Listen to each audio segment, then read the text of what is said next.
नियमित कक्षाएं हमारी चल रही हैं। तो उसी क्रम में आज हम आपको राज्यसभा के बारे में पूरा बताएंगे, है ना। इससे पहले हम लोकसभा पढ़ चुके हैं, राष्ट्रपति पढ़ चुके हैं, उपराष्ट्रपति पढ़ चुके हैं, प्रधानमंत्री के बारे में पढ़ चुके हैं, उप प्रधानमंत्री की क्या व्यवस्था है उसके बारे में पढ़ चुके हैं। तो आइएगा आज राज्यसभा के बारे में जान लेते हैं। एक ही वीडियो रहेगा।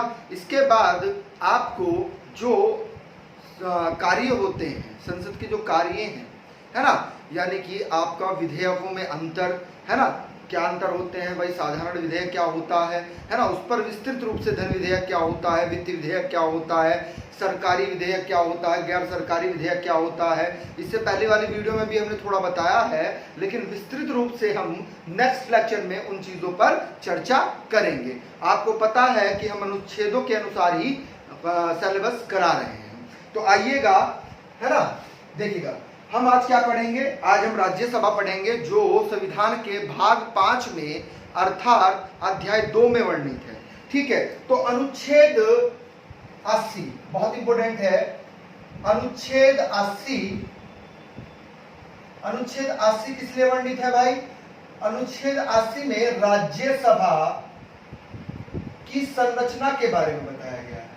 राज्यसभा की संरचना के बारे में बताया गया है। अब समझिएगा बिल्कुल ध्यान से कि जो आपका राज्यसभा होता है वह वास्तव में क्या होता है? उच्च सदन होता है। उच्च सदन का मतलब देखिएगा, बिल्कुल ध्यान से समझिएगा, जो राज्यसभा है वह वास्तव में क्या है? वह उच्च सदन है।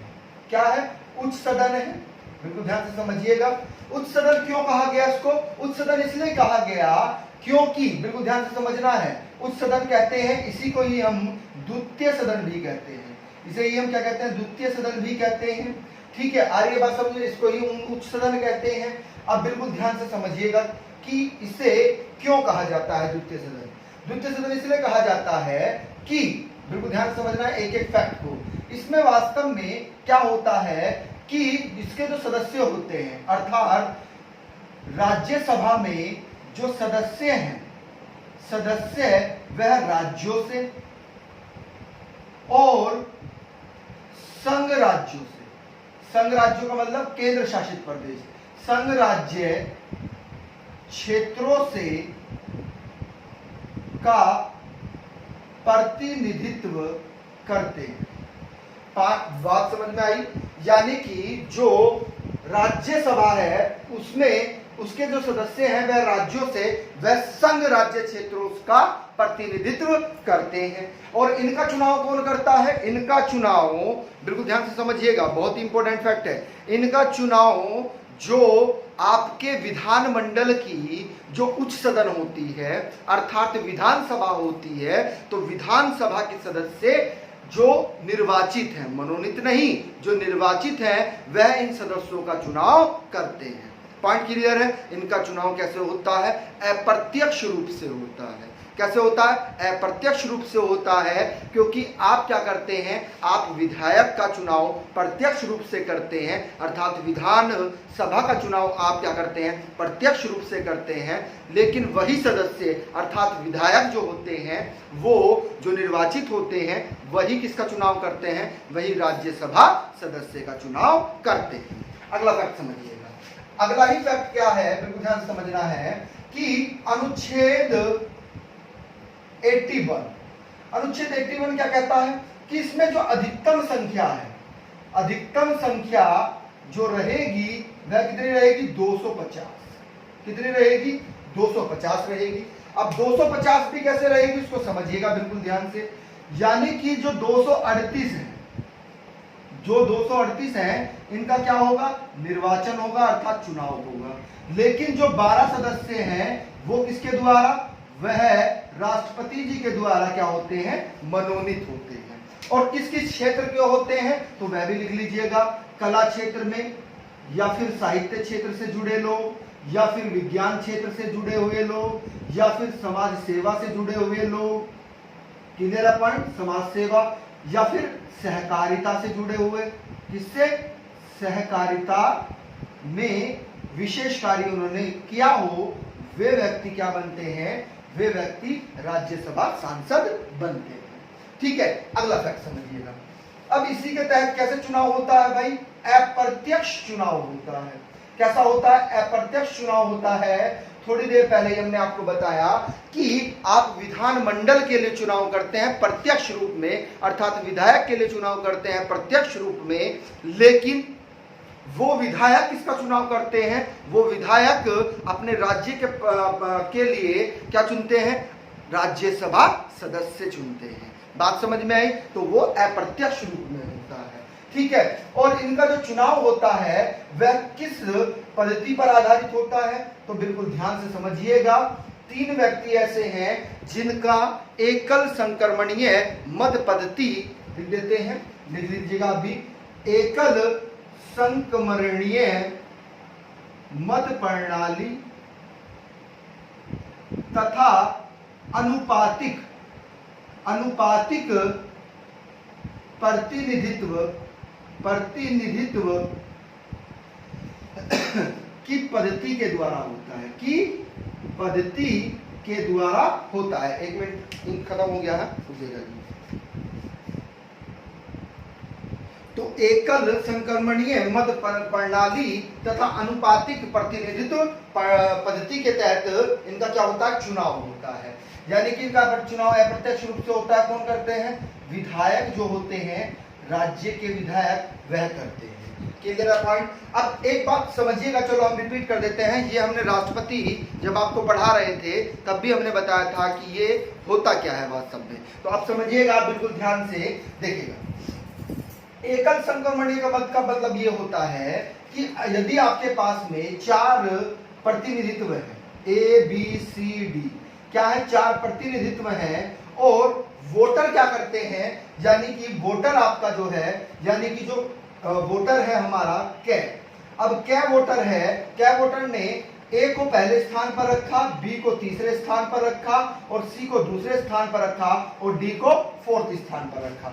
ऐसे ही 6 व्यक्ति है ना, जो मतदान करेगा, उसने क्या किया? ए को पहले स्थान पर रखा, बी को दूसरे स्थान पर रखा, सी को 3 स्थान पर रखा, और डी को 4थे स्थान पर रखा। ऐसे ही हमारे पास में गै व्यक्ति है। अब गै व्यक्ति ने ए को पहले स्थान पर रखा, बी को किस पर रखा? 3 स्थान पर रखा, और सी को 4थे स्थान पर रखा, और डी को दूसरे स्थान पर रखा। तो अब क्या होता है? यानी कि एक ही वोटर सबको वोट देगा, लेकिन क्रम के अनुसार, कि इसको हम पहले स्थान पर क्या देखना चाहते हैं? इससे पहले स्थान पर हम राज्यसभा सांसद चुनना चाहते हैं। क्लियर है पॉइंट? और एक अनुपातिक प्रतिनिधित्व प्रणाली क्या होती है, इसको समझ लीजिएगा। ये वास्तव में एक निश्चित कोटा यहां पर बन जाता है। क्या बन जाता है? एक निश्चित कोटा यहां पर निर्धारित कर दिया जाता है। निश्चित कोटा, एक निश्चित कोटा यहां पर क्या कर दिया गया है? निर्धारित कर दिया गया है। अब वह निश्चित कोटा क्या है उसको समझिएगा। निश्चित कोटा क्या है? कि कुल वैध पड़े मत, बहुत इंपॉर्टेंट है, कुल वैध पड़े जो मत है, मत की संख्या बटा 2 और प्लस 1, ये क्या है? एक निश्चित कोटा बना दिया गया है। यानी कि इस कोटे को जो भी व्यक्ति, यानी कि जो भी प्रत्याशी है वह प्राप्त कर लेता है, तो वही क्या समझा जाता है? वही उस चुनाव में विजय समझा जाता है, कि उन्होंने विजय प्राप्त कर ली है। क्लियर है पॉइंट? वो ऐसे भी बोल सकता है कि 50% से एक अधिक, 50% से एक अधिक मत जिसको प्राप्त हो जाता है, वही क्या बन जाता है? राज्यसभा सदस्य बन जाता है। 3 व्यक्ति कौन कौन से हैं? नोट करके आप लिख लीजिएगा। 3 व्यक्ति ऐसे हैं जो एकल संक्रमणीय मत प्रणाली तथा अनुपातिक प्रतिनिधित्व पद्धति के द्वारा चुने जाते हैं। तो वह आपके राष्ट्रपति हैं, उपराष्ट्रपति हैं, और आपके राज्यसभा सदस्य हैं। ये तीनों व्यक्ति इसी प्रणाली के तहत निर्वाचित किए जाते हैं। क्लियर है पॉइंट? आइएगा अगला फैक्ट समझिएगा। चलो इसको रफ कर देते हैं, आगे चलते हैं। आइए देखिएगा, अनुसूची 4 बहुत इंपॉर्टेंट है। अनुसूची 4 बहुत इंपॉर्टेंट है, क्योंकि अनुसूची 4 में ही राज्यसभा का क्या किया गया है? आवंटन किया गया है। क्लियर है पॉइंट? ऐसे लिखिएगा आप, अनुसूची 4। अनुसूची 4 में क्या है भाई? राज्यसभा के आवंटन का विवरण है। क्लियर पॉइंट आ रही है बात समझ में। अब इसके तहत हुआ क्या समझिएगा कि 2003 में, कितने में, 2003 में क्या हुआ, बिल्कुल ध्यान समझिएगा। 2003 में जो संसद है, संसद द्वारा राज्यसभा के रचना में परिवर्तन किया गया। यह कथन निष्कर्ष में पूछा जाएगा, फैक्ट भाई ध्यान समझिएगा, सन याद रखिएगा। 2003 में क्या किया गया, जो संसद है, संसद द्वारा क्या किया, क्योंकि जो भी संसद पे अधिकार बनाना है वह जो राज्यसभा में का विवरण के बारे में, आवंटन के बारे में जो भी अधिकार बनेगा वह वास्तव में संसद से बनेगा, यानी कि लोकसभा का भी उसमें रोल रहता है। पॉइंट क्लियर है, लोकसभा का भी उसमें सहमति जरूरी है, ध्यान रखिएगा। ठीक है, आ रही है बात समझ में। तो क्या परिवर्तन किया गया उसको समझिएगा आप बिल्कुल ध्यान से देखिएगा। इसमें कुछ परिवर्तन किए गए। पहला परिवर्तन लिखिएगा कि वास्तव में जो राज्यसभा है, राज्यसभा के उम्मीदवार हैं, चलो हम बोल रहे हैं आप लिखिएगा, चलो हम लिख ही देते हैं, आइएगा। कौन, राज्यसभा के जो उम्मीदवार हैं, उम्मीदवार के लिए उस राज्य का होना, का निवासी होना आवश्यक नहीं है। यानी कि 2003 से पहले क्या था, अगर आप किसी राज्यसभा सदस्य का चुनाव लड़ रहे हैं तो आपको उसी राज्य का निवासी होना अनिवार्य था। लेकिन 2003 में क्या कर दिया गया कि आप किसी भी राज्य के हैं और किसी भी राज्य के होने के कारण, सपोज दैट आप महाराष्ट्र के राज्य के निवासी हैं, तो आप अब वर्तमान में उत्तर प्रदेश के राज्यसभा का चुनाव भी लड़ सकते हैं। पॉइंट क्लियर है, आ रही है बात समझ में। तो निवासी होना आवश्यक नहीं होगा, बिल्कुल ध्यान से समझिएगा। जिस राज्य से वह राज्यसभा का चुनाव लड़ना चाहता है। पॉइंट क्लियर है, बात समझ में आ गई होगी पूर्ण रूप से। क्लियर है पॉइंट, यानी कि आप किसी भी राज्य से राज्यसभा का चुनाव लड़ सकते हैं, भले ही वह आपका राज्य क्यों ना हो। ठीक है, चलेगा। दूसरा फैक्ट क्या बताया इसमें, प्रावधान में क्या परिवर्तन हुआ कि पहले क्या होता था कि गुप्त मतदान होता था। तो गुप्त मतदान, बिल्कुल ध्यान समझिएगा, के स्थान पर खुले मतदान की व्यवस्था की गई। पॉइंट क्लियर है, पहले गुप्त मतदान होता था, लेकिन अब क्या होता है, खुला मतदान होता है, निष्पक्ष होता, सबके सामने होता है। ठीक है, आइएगा बात समझिए। अब तीसरा पॉइंट क्या है उसको भी लिख लीजिएगा कि जो राज्यसभा है, राज्यसभा में राज्यों का प्रतिनिधित्व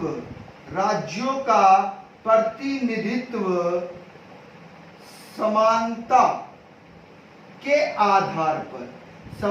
के, इसको अंडरलाइन करिएगा, समानता के आधार पर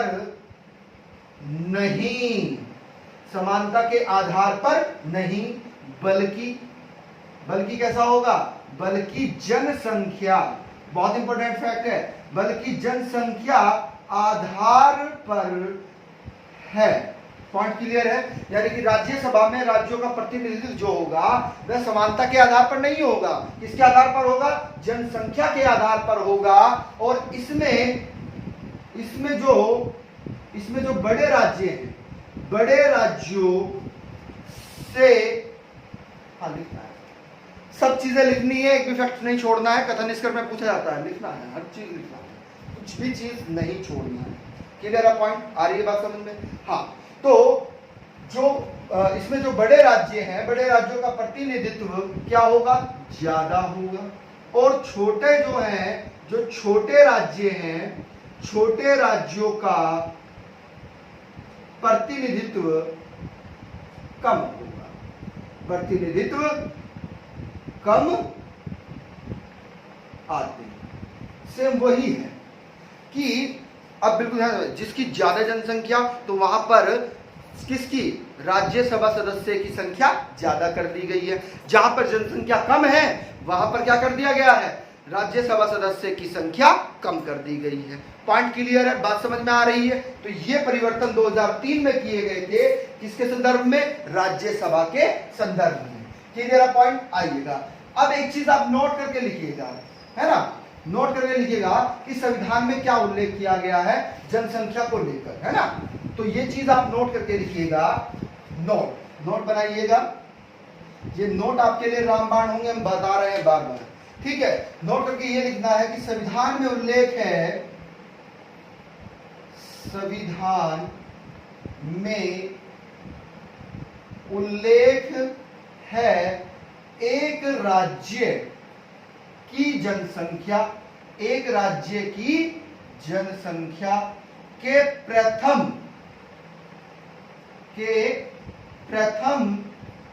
50 लाख, इसको अंडरलाइन करिएगा, 50 लाख व्यक्तियों तक हर 10 लाख, इसको भी अंडरलाइन करिएगा, हर 10 लाख पर एक के हिसाब से प्रतिनिधित्व प्राप्त होता है। एक मिनट, लाइट प्रॉब्लम कर रही है, रुकिएगा एक मिनट। हाँ, तो समझिएगा कि संविधान में क्या उल्लेख किया गया था कि राज्य की जनसंख्या के प्रथम 50 लाख, है ना, कितने, 50 लाख व्यक्तियों तक हर 10 लाख पर क्या होगा, एक के हिसाब से प्रतिनिधित्व होता है, प्राप्त होता है। ये इंपोर्टेंट फैक्ट है, कथन निष्कर्ष में पूछा जाता है। अब 5 राज्य ऐसे हैं आपके जिसमें प्रतिनिधित्व नहीं है, अर्थात वहां पर राज्यसभा की सीट नहीं है।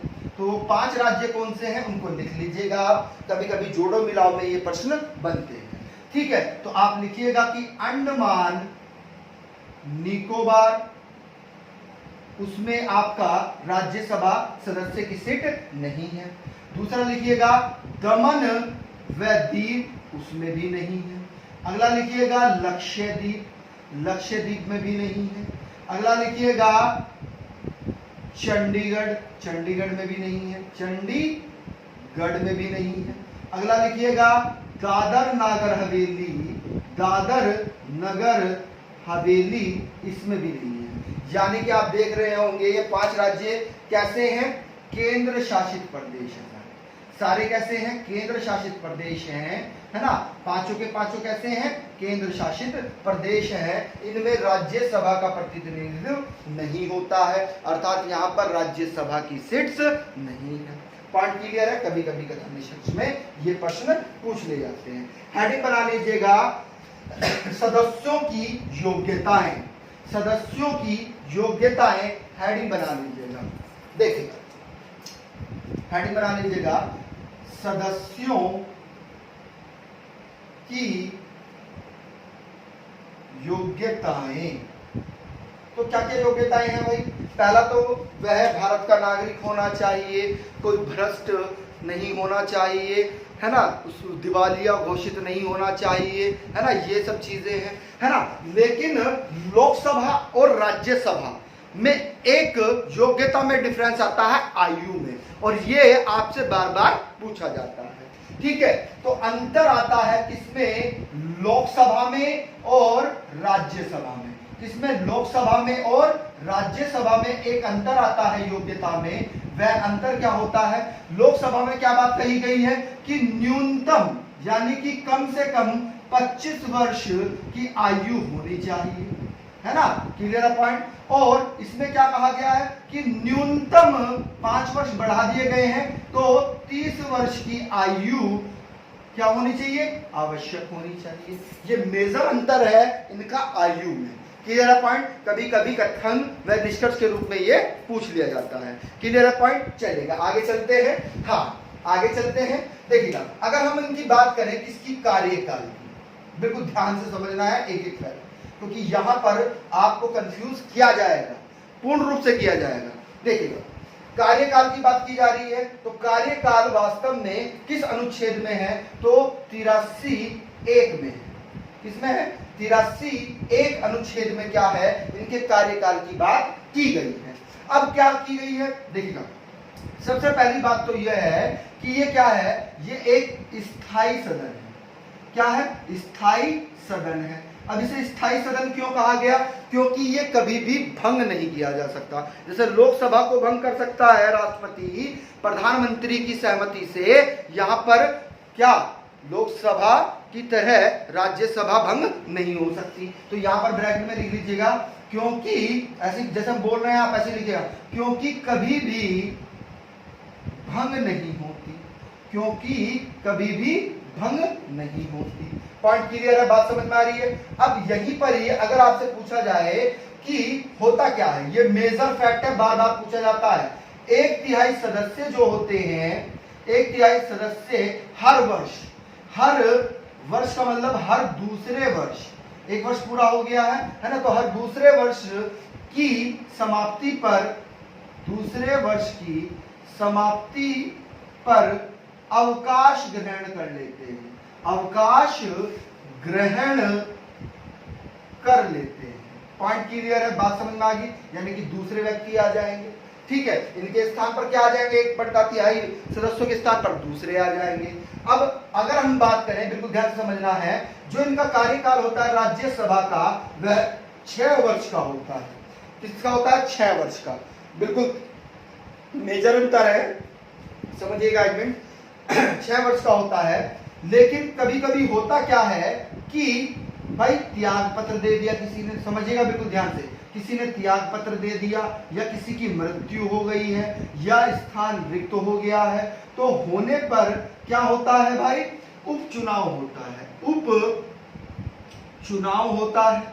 अब उपचुनाव होता है, अब आप कहेंगे कि सर जैसे उपचुनाव हुआ तो क्या वे जिस तिथि से उन्होंने पद ग्रहण किया है उस तिथि से अगले 6 वर्ष तक वे अपने कार्यकाल में रहेंगे? तो नहीं, जो सीट खाली हुई है, जिस सीट पर चुनाव हो रहा है, यदि सपोज दैट उन्होंने 3 साल का कार्यकाल कर लिया था उस सदस्य ने, और उसने त्याग पत्र दे दिया या उसकी मृत्यु हो गई, तो इसमें होगा क्या कि वे अगले 6 वर्ष के लिए नहीं रहेंगे, बल्कि जो समय बचा है, जो समय शेष रह गया है, उसी समय तक के लिए वह राज्यसभा सदस्य रहेंगे। अर्थात जो 3 वर्ष पहले मर चुके थे अपने कार्यकाल के समय, तो अगले 3 वर्ष के लिए उपचुनाव के बाद वह सदस्यता ग्रहण कर सकता है 3 वर्ष के लिए। क्लियर है? पॉइंट आ रही है? बात समझिए। एक एग्जांपल बताया हमने, तो इसमें आप ऐसे करके लिखिएगा कि होता है, और जितने वर्ष शेष रह जाते हैं उस समय तक वह सदस्य रहता है, उस समय तक वह सदस्य रहता है। पॉइंट क्लियर है? बात समझ में आ गई होगी। अब देखिएगा, एक मेजर अंतर आने वाला है, आप समझिएगा बिल्कुल ध्यान से। इसको हम रफ नहीं करते हैं, इसलिए यहीं पे लिख देते हैं। राज्य हेडिंग बनाइएगा, राज्यसभा के पदाधिकारी की बात करें तो 2 पदाधिकारी की बात की गई है। कौन कौन से? एक तो होते हैं भैया आपके सभापति, एक होते हैं आपके उपसभापति।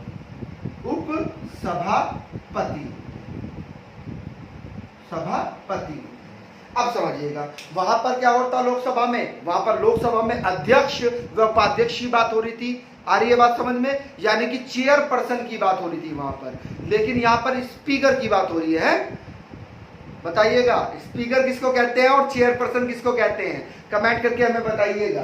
पूरा पढ़ा चुके हैं आपको, ठीक है? आइएगा, मेजर अंतर अब समझिएगा, कार्यकाल से ही रिलेटेड है, इसलिए हम इसको नहीं मिटाया है, इसको हम आगे बढ़ा रहे हैं। अब समझिएगा, जो सभापति होते हैं उनका जो कार्यकाल होता है वह 5 वर्ष का होता है। मेजर अंतर। आप कहेंगे कि सर सदस्य का क्या होता है? सदस्य का तो 6 वर्ष का होता है, लेकिन जो सभापति होता है उसका कार्यकाल कितना होता है? 5 वर्ष का होता है भैया। कितने वर्ष का? 5 वर्ष का होता है। लेकिन जो उपसभापति होते हैं इनका कार्यकाल 6 वर्ष का ही रहता है। कितना रहता है? 6 वर्ष का ही रहता है।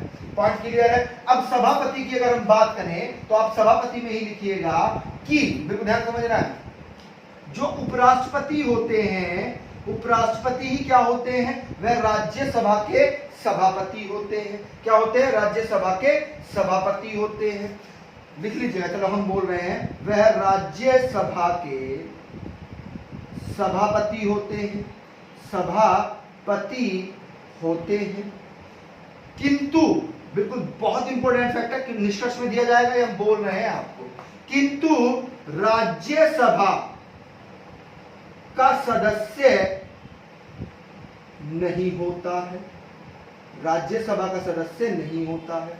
अब बिल्कुल ध्यान से समझिएगा, जो उपराष्ट्रपति होते हैं वह राज्यसभा सदस्य नहीं होते हैं। अगर राज्यसभा सदस्य होते तो उनका कार्यकाल कितना रहता? 6 वर्ष का रहता, क्योंकि जो उपराष्ट्रपति हैं उनको ही क्या बना दिया गया है? सभापति बना दिया गया है। तो सरकार जब तक रहेगी, बिल्कुल समझिएगा ध्यान से, जब तक सरकार रहेगी, यानी कि सरकार का कार्यकाल कितना है? 5 वर्ष का कार्यकाल है। तो इसीलिए जो सभापति होते हैं उनका कार्यकाल 5 वर्ष का ही होता है। पॉइंट क्लियर है? बात समझ में आ रही है? ये इंपॉर्टेंट फैक्ट था। अब सभापति के संदर्भ में एक और फैक्ट निकल के आता है, बहुत इंपॉर्टेंट फैक्ट है, जो बार बार परीक्षा में पूछा जाता है, कि धन विधेयक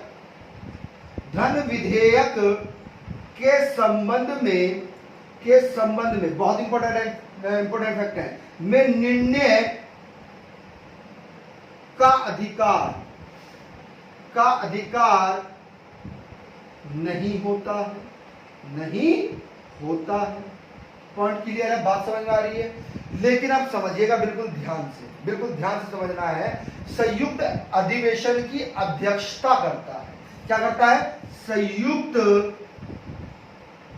अधिवेशन की अध्यक्षता करता है। पॉइंट क्लियर है? बात समझ में आ रही है? संयुक्त अधिवेशन की अध्यक्षता तो कर सकता है, लेकिन धन विधेयक पर निर्णय नहीं ले सकता। अब अगर हम उपसभापति की बात करें तो उपसभापति में भी आप 2-3 फैक्ट लिख लीजिएगा, ये कभी कभी परीक्षाओं में बन जाते हैं। तो उपसभापति की अगर हम बात करें, देखिएगा, उपसभापति में आप पहला फैक्ट लिखिएगा। क्या लिखेंगे? कि जो उप सभापति होता है का स्थान रिक्त हो जाने पर, लिखिएगा, उपसभापति का स्थान रिक्त होने पर राज्यसभा का ऐसा सदस्य जिसे, बिल्कुल इंपॉर्टेंट फैक्ट है, जिसे कर्तव्यों का पालन करेगा, यानी कि जिस कर्तव्यों का वह पालन करेगा, किसका? उपसभापति को, कोमा करके लिखिएगा, उपसभापति को राज्यसभा के सदस्यों द्वारा अपने कुल बहुमत से प्रस्तावित, इसको अंडरलाइन करिएगा, कुल बहुमत से प्रस्तावित पारित कर हटाया जा सकता है।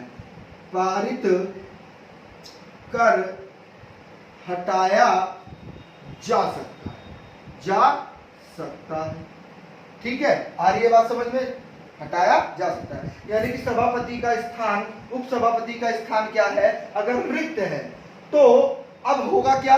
यानी कि वह रिक्त हो गया है, होने पर राज्यसभा का ऐसा सदस्य जिसे कर्तव्यों का पालन करना पड़ेगा, यानी कि एक को ऐसा चुन लेंगे जो उस सब उप सभापति के पद का कर्तव्यों का पालन कर सकता हो। और उप सभापति को राज्यसभा के सदस्य द्वारा अपने कुल बहुमत से प्रस्तावित कर उसको हटाया जा सकता है। यानी कि वह लोकसभा में बात नहीं जाएगी, कहां पर रहेगी? राज्यसभा में रहेगी। किसके संदर्भ में? उप सभापति के संदर्भ में। बात को समझिएगा बिल्कुल ध्यान से, ठीक है। और इसी में लिखिएगा उप सभापति किसी भी समय, लिखिएगा उप सभापति किसी भी समय त्याग पत्र, सॉरी ऐसे करके लिखिएगा, हस्ताक्षर जरूरी है, हस्ताक्षर लेख, ये भी लिखना है आपको, हस्ताक्षर सहित लेख लिखिएगा, सहित लेख द्वारा क्या कर सकता है? जो सभापति को क्या कर सकता है? संबोधित होगा, संबोधित होगा। इसका मतलब नहीं समझे होंगे आप। यानी कि बिल्कुल ध्यान समझिएगा कि उप सभापति किसी भी समय, उसने क्या किया? किसी भी समय हस्ताक्षर करके क्या दे सकता है? अपना त्याग पत्र। लिख लीजिएगा यहां पर, अपना त्याग पत्र दे सकता है, लेकिन वह लिखित रूप में होना चाहिए। ध्यान से समझिएगा, सहित लेख के अनुसार। क्लियर है पॉइंट? हस्ताक्षर होना चाहिए उसका, है ना, लिखित रूप में होना चाहिए। और किसको संबोधित करते हुए लिखेगा? वह उप सभापति को संबोधित करते हुए लिखेगा। इससे पहली वाली वीडियो में भी हमने बताया था कि सभापति अपना त्याग पत्र देंगे तो किसको देंगे? उप सभापति को देंगे। जबकि उप सभापति अपना त्याग पत्र किसको देते हैं? अपना त्याग पत्र सभापति को देते हैं। इससे पहली वाली वीडियो में भी हमने डिस्कशन किया था इसके बारे में, तो ज्यादा डिस्कशन नहीं करेंगे, इनको आप लिख लीजिएगा, ठीक है। ये एक तरह से आपका रिपीट हो रहा है और कुछ नहीं है, ठीक है। आइएगा अगला फैक्टर, हेडिंग डालिएगा, हेडिंग नहीं आप ऐसे करिएगा, इसको ऐसे लिखिएगा, आप पॉइंट्स बनाकर ही लिखिएगा, आप हेडिंग ना बनाइएगा। अधिकार है वैसे तो ये, है ना, लेकिन चलिएगा आप ऐसे ही नोट्स बनाइए। आइए अगला फैक्ट करके लिखिएगा कि संविधान में संशोधन के संबंध में क्या है भाई? राज्यसभा की लोकसभा के समान शक्ति प्राप्त, यानी कि जितनी शक्ति संविधान संशोधन विधेयक के संदर्भ में लोकसभा को प्राप्त है, उतनी ही शक्ति किसको? राज्यसभा को भी प्राप्त है। अब अगली लाइन से लिखिएगा या इसी में लिख लीजिएगा, राज्यसभा की असहमति, बहुत इंपॉर्टेंट फैक्ट है, असहमति होने पर संविधान संशोधन विधेयक अस्वीकार समझा जाएगा। पॉइंट क्लियर है? यानी कि राज्यसभा ने अगर सहमति नहीं दी है तो वह अस्वीकार समझा जाएगा। पॉइंट क्लियर है? बात समझ में आ रही है? इसमें आप नोट करके लिखिएगा, ऐसा संदर्भ हुआ था, ऐसा हुआ था तो आप नोट करके लिखिएगा, कभी कभी निष्कर्ष में आपसे पूछ लिया जाए। लिखिएगा कि 1989 में होता क्या है भाई? जब राजीव गांधी जी की सरकार थी तो उस समय होता क्या है कि एक तो 65वां और एक आपका 65वां और एक शायद 64वां था। एक मिनट रुकिएगा, कंफ्यूजन है, 64वां या 65वां, रुकिएगा।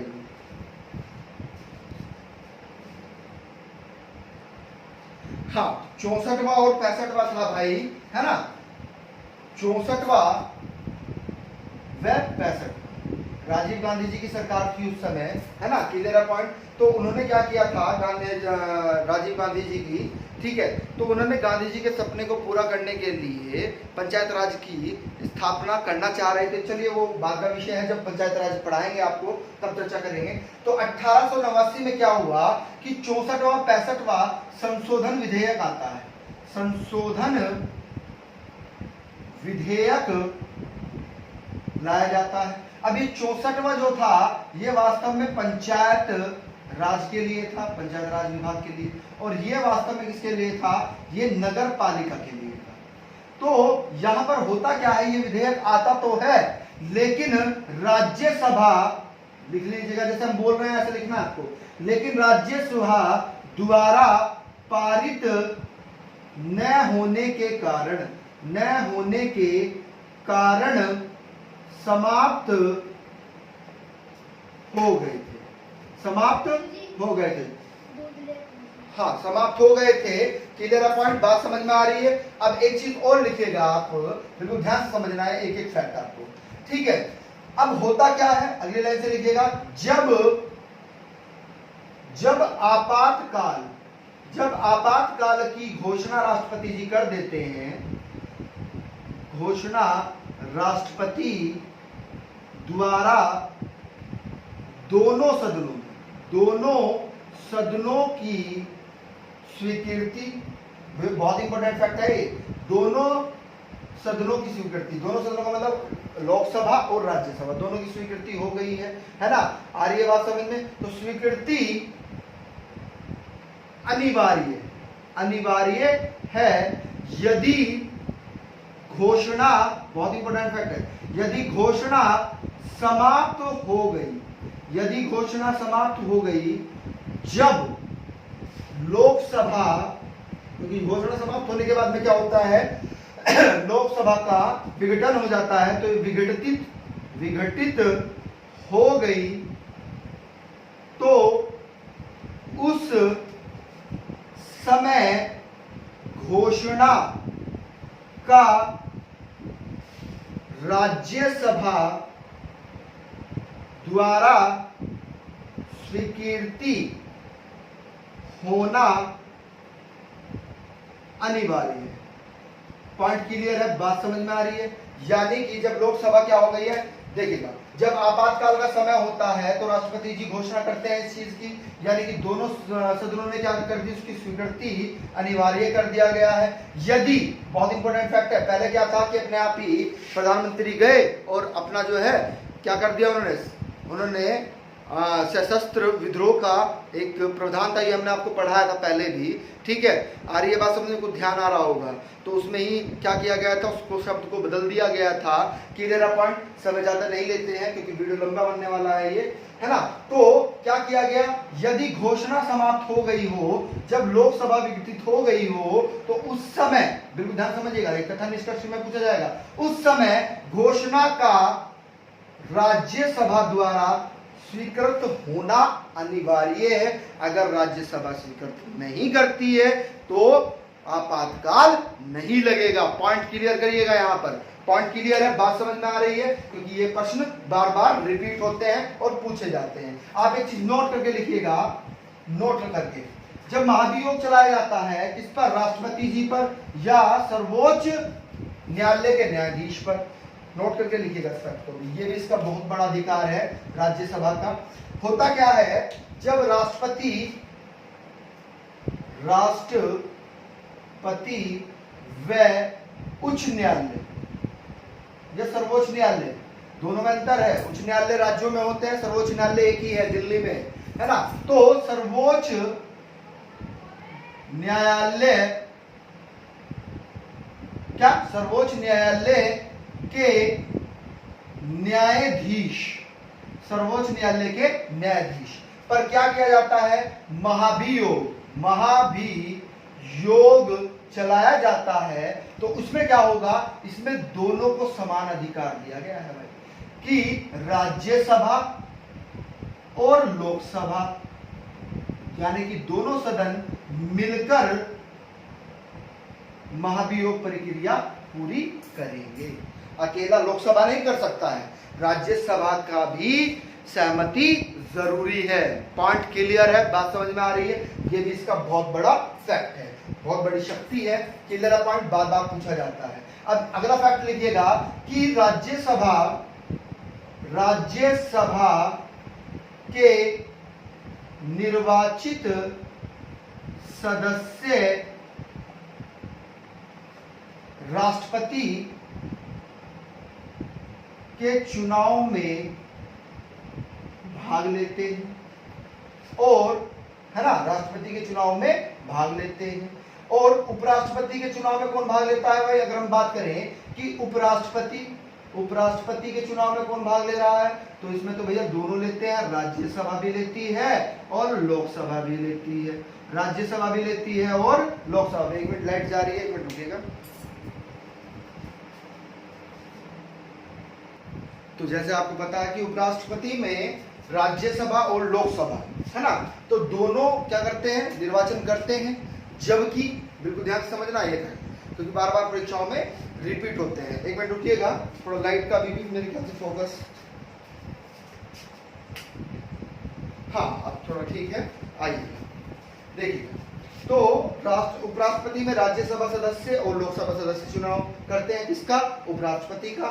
अब एक चीज और समझिएगा, अब यहाँ पे एक चीज और समझ लीजिएगा, जो राज्यसभा के सदस्य हैं, राज्यसभा के जो सदस्य होते हैं, इनका चुनाव कौन करता है?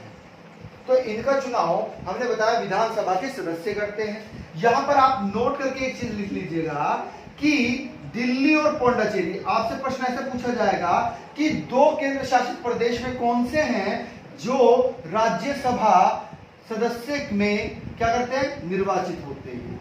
ठीक है ना, आ रही है बात समझ में? एक लिस्ट आपको यहां पर दिखाई दे रही होगी कि किस राज्य में कितनी संख्या है, यहां पर आपको स्क्रॉल पर दिखाई दे रहा होगा। ठीक है, इसे नोट आउट आप कर लीजिएगा।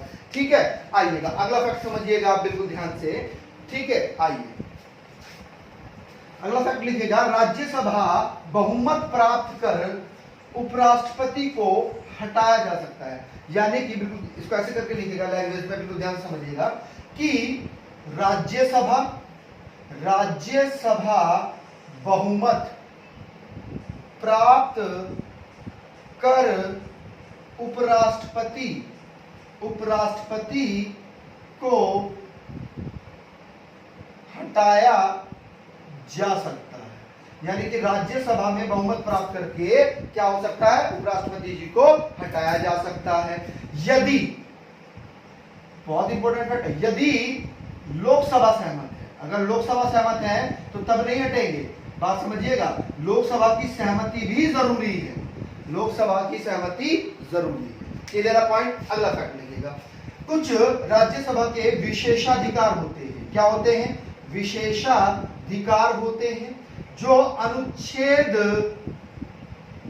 249 में वर्णित है।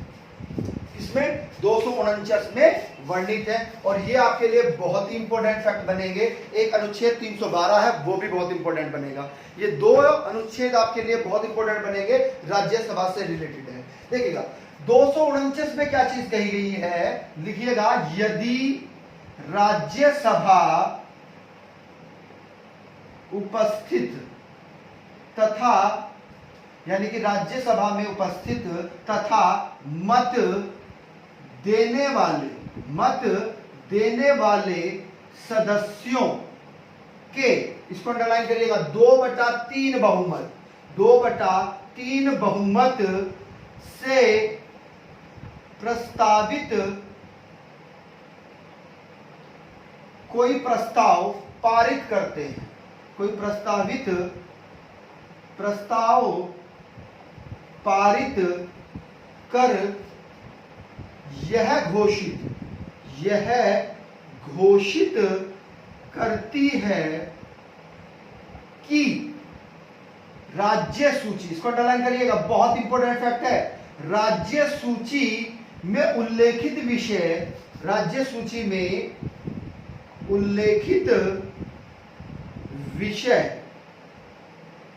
ठीक है, यानी कि जो राज्य सूची में विषय है किसके संदर्भ में, राज्य के संदर्भ में, तो उल्लेखित विषय राष्ट्रीय महत्व, राष्ट्रीय बहुत इंपॉर्टेंट फैक्ट है, हम बार बार बोल रहे हैं, राष्ट्रीय महत्व का है तो संसद उस विषय पर कानून का निर्माण कर सकती है। बहुत इंपॉर्टेंट फैक्ट है, बार बार परीक्षाओं में भाई ये पॉइंट पूछा जाता है। यानी कि बिल्कुल ध्यान समझिएगा कि राज्य सूची पे जो विषय है ना, जो राज्य सूची पर जो विषय है उसके अंतर्गत जो विषय है, अगर उस पर आप कोई कानून बनाना चाहते हैं तो राज्यसभा का कितना मत, तो 2/3 अर्थात 2/3 मत होना जरूरी है। ठीक है, तब संसद क्या कर सकती है, उस पर कानून बना सकती है। पॉइंट क्लियर है। लेकिन शर्त क्या है, राष्ट्रीय महत्व के हित में हो, यानी कि राष्ट्रीय के महत्व के हित में हो, राष्ट्र के हित में हो, है ना, उससे क्या हो, हमारा उत्थान हो, राष्ट्र का उत्थान हो, अखंडता बनी रहे, है ना, तो ये सब चीजें। अब इसी के तहत आप नोट करके एक चीज और लिखिएगा, क्योंकि ऐसा हुआ है, ये बार बार परीक्षाओं में पूछा जाता है। ऐसा प्रस्ताव 1 वर्ष में, बिल्कुल ध्यान समझिएगा, ऐसा प्रस्ताव, ये डिस्कशन में पूछा जाएगा आपसे, ऐसा प्रस्ताव 1 वर्ष से अधिक प्रभावी नहीं रहता है। पॉइंट क्लियर है। देखिएगा, ऐसा प्रस्ताव जो राष्ट्रीय हित में है और राज्य सूची का विषय है और 2/3 बहुमत से राज्यसभा ने उसको पारित कर भी दिया है ना, बात समझिएगा। तो ऐसा प्रस्ताव 1 वर्ष से अधिक प्रभावी नहीं रहता है यदि, आप समझिएगा, ये आपका निष्कर्ष में पूछा जाएगा, यदि राज्यसभा चाहे तो क्या कर सकती है, तो यानी कि हर बार 1 वर्ष के लिए, है ना, वर्ष के लिए बढ़ा सकती है, के लिए बढ़ाया जा सकता है। पॉइंट क्लियर है। यानी कि ये तो प्रावधान है कि भाई 1 वर्ष से ज्यादा अधिक, 1 वर्ष से अधिक प्रभावी नहीं रहता है, लेकिन अगर राज्यसभा चाहे तो हर बार 1 वर्ष के लिए उसको बढ़ा सकती है। ये अधिकार किसको दिया गया है, सिर्फ और सिर्फ राज्यसभा को दिया गया है। लेकिन शर्त क्या है, राष्ट्रीय महत्व की चीजें होनी चाहिए, राज्य सूची से संबंधित विषय होना चाहिए और 2/3 बहुमत होना अनिवार्य है। ये फैक्ट बार बार परीक्षाओं में भैया पूछे जाते हैं, बहुत इंपॉर्टेंट फैक्ट है। अब नोट में ही लिखिएगा कि हुआ क्या, चलो उसको रफ कर देते हैं। लिखिएगा, अब तक 2 बार ऐसा हो चुका है ना, अब तक 2 बार ऐसा हो चुका है। एक तो 1952 में हुआ था और एक 1986 में हुआ था। राष्ट्रीय महत्व की चीजें थी तो उनको भी हम लिख लेते हैं, पेन डाउन कर लीजिएगा, है ना। आइए देखिएगा, 2 बार हुआ, 2 बार हुआ, कब 1952 में, और दूसरी बार कब हुआ, 1986। अब समझिएगा 1952 में क्या हुआ था कि भाई व्यापार हो गया, वाणिज्य हो गया, है ना, और आपका उत्पादित वस्तुओं की उपलब्धि तथा वितरण, कर से संबंधित वितरण को क्या किया गया, राष्ट्रीय महत्व का विषय घोषित किया गया। वितरण को राष्ट्रीय महत्व का विषय घोषित किया गया। पॉइंट क्लियर है। लेकिन 1986 में क्या किया गया, 1986 में अंतरराष्ट्रीय सीमा, बहुत इंपॉर्टेंट फैक्ट है, अंतरराष्ट्रीय सीमा क्षेत्र के साथ सुरक्षा सुरक्षा की व्यवस्था को भी राष्ट्रीय महत्व में घोषित किया गया है। पॉइंट क्लियर है, बात समझ में आ रही है? यानी कि 1952 में भी ऐसा हुआ और 1986 में भी ऐसा हुआ। किस आर्टिकल के तहत हुए ये? तो 249 के तहत। अनुच्छेद किसके तहत हुए? 249 के तहत, जिसमें 2/3 बहुमत के साथ में जो राज्य विषय के सूची के विषय हैं तो उन्हें पर क्या कर सकता है? संसद कानून बना सकता है। आ रही है बात समझ में? बहुत इंपॉर्टेंट फैक्ट थे, बार बार पूछे जाते हैं। अब एक अनुच्छेद और इंपॉर्टेंट बन जाता है विशेषाधिकार में, अनुच्छेद 312। अब अनुच्छेद 312 क्या कहता है भाई? अनुच्छेद 312 ये कह रहा है कि राज्यसभा में उपस्थित और मत देने वाले सदस्यों के 2/3 बहुमत, यहां पर भी बहुमत कितना होना चाहिए? 2/3 बहुमत के अनुसार क्या कर सकते हैं? नई, बहुत इंपॉर्टेंट फैक्ट है जिसकी आप तैयारी कर रहे हैं, ओबीसी में आएगा, नई अखिल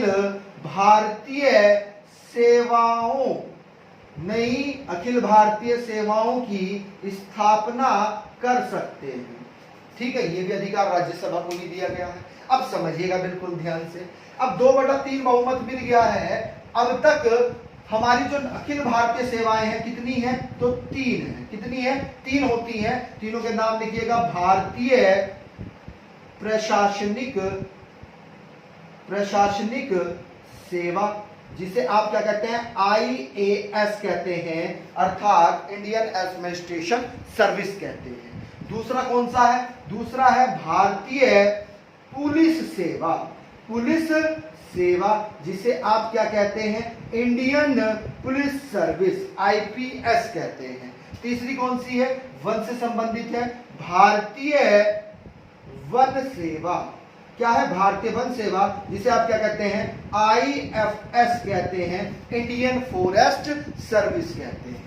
तो ये वास्तव में अनुच्छेद 312 के तहत राज्यसभा को अधिकार दिया गया है कि 2/3 बहुमत से आप क्या कर सकते हैं? नई अखिल भारतीय सेवाओं का स्थापना कर सकते हैं। बहुत इंपॉर्टेंट फैक्ट है दोनों के दोनों। अनुच्छेद कौन सा? 312 और अनुच्छेद 249 जो परीक्षाओं में बार बार पूछा जाता है। ठीक है, आइएगा अब सदस्यता की अंत कैसे हो सकता है उसको समझ लेते हैं कि सदस्य का, यानी कि लोकसभा के सदस्य, राज्यसभा के जो सदस्य हैं उनका अंत कैसे हो सकता है। अब सदस्यता का अंत आपको पता ही है कि वह देशद्रोही ना हो, यानी कि सदस्यता का अंत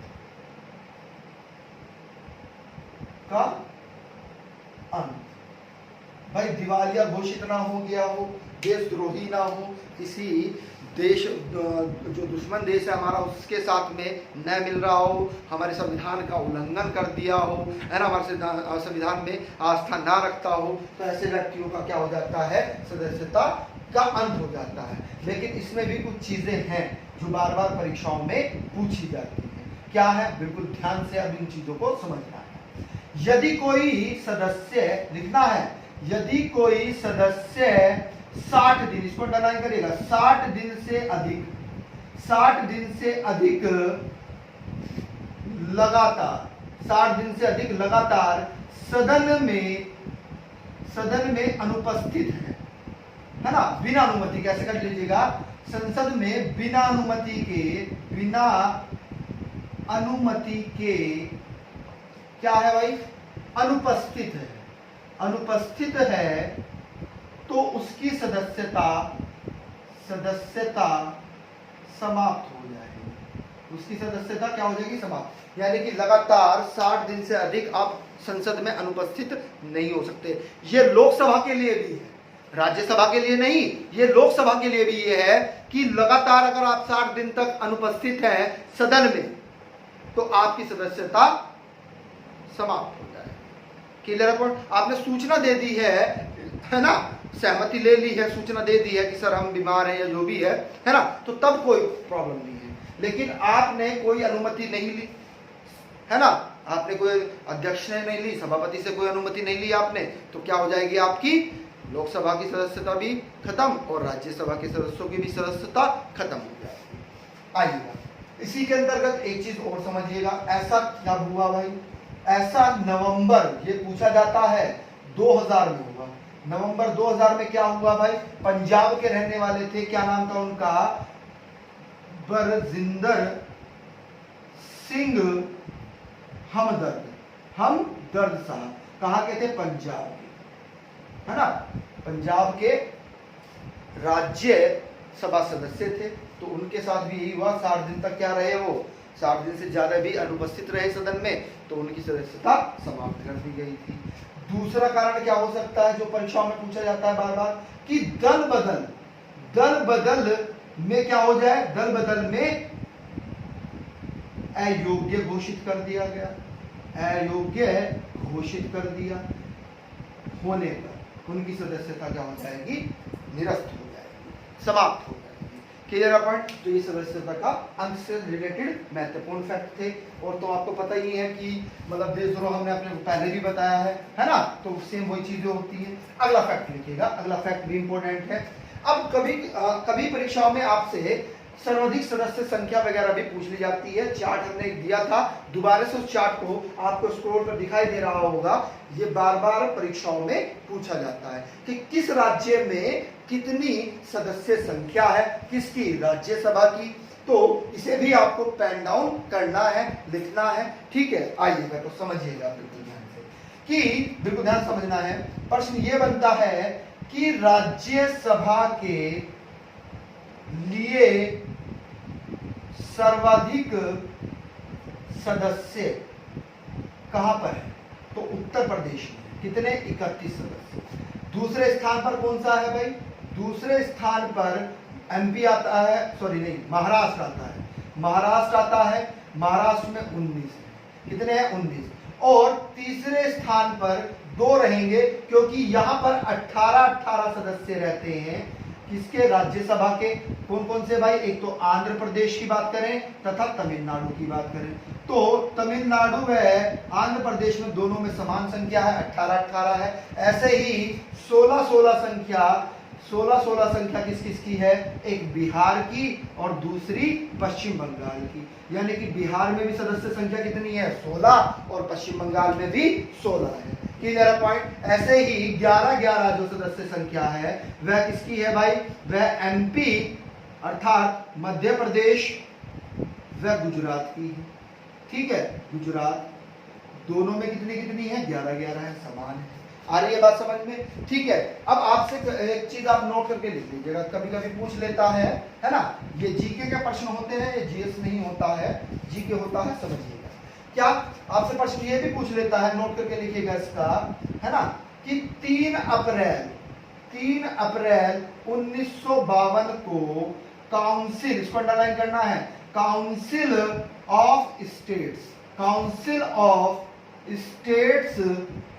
इसको अंडरलाइन करिएगा, इन्वर्टेड कॉमास में करिएगा, के नाम से राज्यसभा का सर्वप्रथम गठन किया गया। अब अगर हम बात करें कि प्रथम बैठक कब हुई, तो प्रथम बैठक राज्यसभा की प्रथम बैठक 13 मई 1952 को हुई। कब हुई, 1952 को हुई।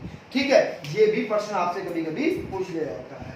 हैंड डाल लीजिएगा, संसदीय, है ना, क्योंकि हमने राज्यसभा और लोकसभा दोनों पढ़ ली है, तो अब संसद में दोनों आते हैं, है ना, राष्ट्रपति भी आता है। तो आप यहाँ पर हेडिंग बना लीजिएगा, क्योंकि यहाँ से भी प्रश्न बन जाता है कभी कभी, है ना। आइएगा, व्याख्यात्मक रूप में दे देता है, तो लिख लीजिएगा संसदीय विशेषाधिकार।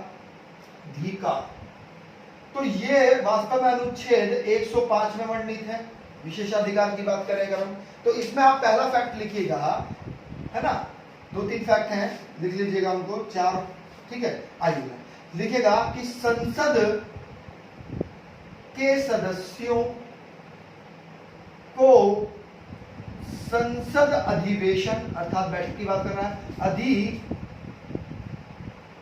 अधिवेशन के दौरान या अधिवेशन के 40 दिन, इसको अंडरलाइन करिएगा, 40 दिन को, 40 दिन पहले या फिर बाद में किसी सिविल मामले में गिरफ्तार नहीं किया जा सकता, नहीं किया जाएगा। पॉइंट क्लियर है, बात समझ में? यानी कि संसद के किसी भी सदस्य को जब संसद का अधिवेशन चल रहा है ना, या अधिवेशन के 40 दिन बाद या पहले किसी सिविल मामले में उसको गिरफ्तार नहीं किया जा सकता।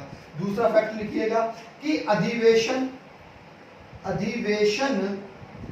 के दौरान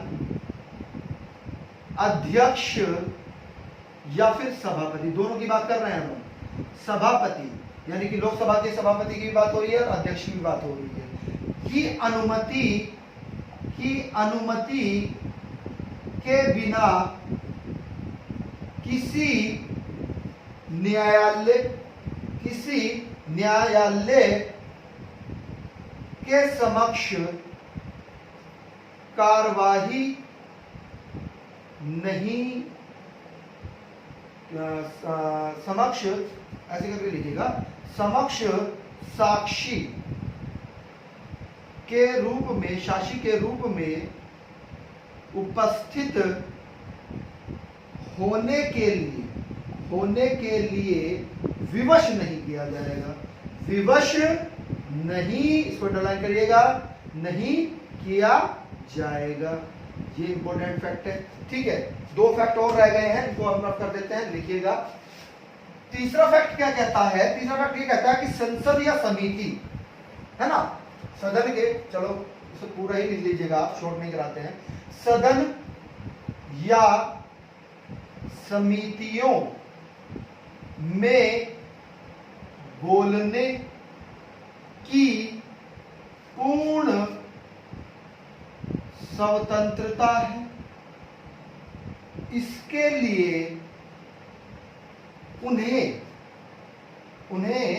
या उनके विरुद्ध, हाँ ये लिखना है, हाँ बिल्कुल, हाँ ये सब चीजें लिखनी है, पैन डाउन करना है आपको। विरुद्ध